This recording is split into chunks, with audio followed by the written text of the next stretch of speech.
Bonsoir et bienvenue dans cette nouvelle vidéo. Puisqu'on est en pleine saison de chaleur, on va voir aujourd'hui comment contrôler la température de votre téléphone pour qu'il ne s'explosera pas. Parce que si jamais la température dépassera 45 degrés, le danger est présent. Donc dans la suite de la vidéo, on va voir comment contrôler la température et aussi comment éviter que le téléphone surchauffe.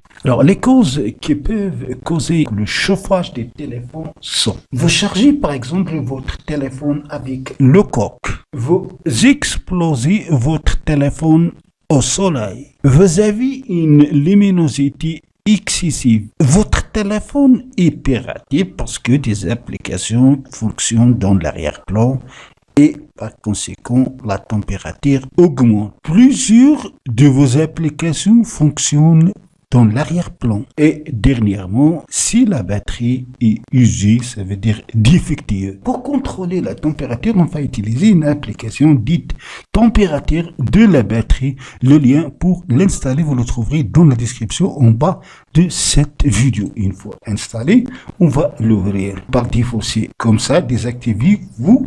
Pour démarrer le suivi de la température de la batterie, vous allez tout simplement cliquer sur démarrer le suivi. Voilà, donc maintenant, température de mon appareil est 35 degrés. Après, vous allez ici dans la roue dentée et toucher pour accéder aux paramètres. Ici, vous pouvez choisir l'unité de température. Vous avez deux choix, soit le degré Celsius, soit le Fahrenheit. Moi, j'utilise le degré Celsius. Bien sûr, vous allez activer de vos lancers au démarrage pour que une fois l'appareil va démarrer, l'application commencera à suivre sa température. Vous allez activer aussi devant autoriser les notifications parce que des alertes vous seront envoyées sous forme de notification quand la température de la batterie est assez haute. Ici, on a taille d'icône. Vous pouvez choisir la taille.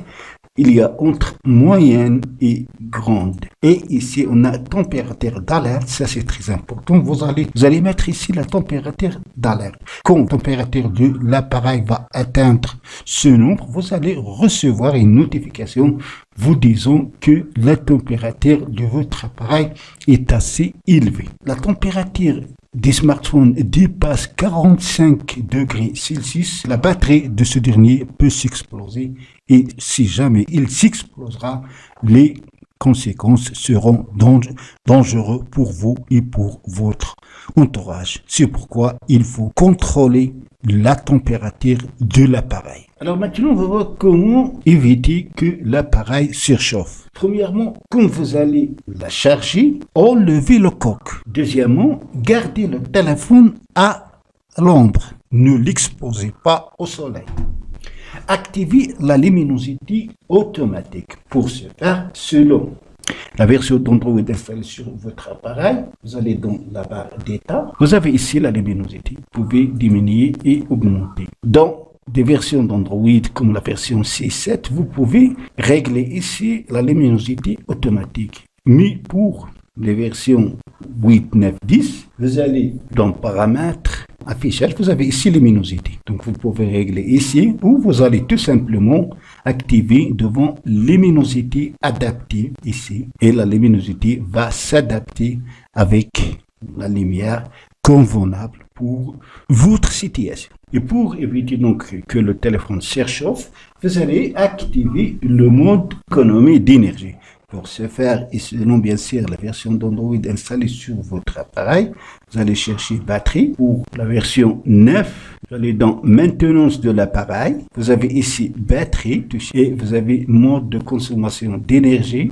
Vous allez le toucher, vous avez ici les choix. De préférence, vous allez activer de vos économies d'énergie adaptées ici pour éviter que l'appareil surchauffe durant la saison de chaleur. Vous allez vérifier les applications qui fonctionnent dans l'arrière-plan. Bien sûr, il y a plusieurs applications qui peuvent faire le scan de votre appareil pour déterminer les applications qui fonctionne en arrière-plan, mais pour vous, vous allez dans application. Ce qui est important, vérifiez bien les applications installées sur votre appareil. Si jamais vous trouvez une application que vous n'avez pas vous-même installée, oui, il faut la supprimer parce qu'il s'agit tout simplement d'une application qui espionne votre appareil. Attention, ne supprimez pas les applications système. Il faut aller dans la partie application utilisateur. Voilà, donc c'est tout pour cette vidéo. Merci de l'avoir suivi. Surtout, n'oubliez pas de la partager avec vos amis sur les réseaux sociaux. Et pour ne rater aucune de mes prochaines vidéos, veuillez vous abonner à la chaîne et aussi activer la cloche pour recevoir les notifications des nouvelles vidéos. À la prochaine fois.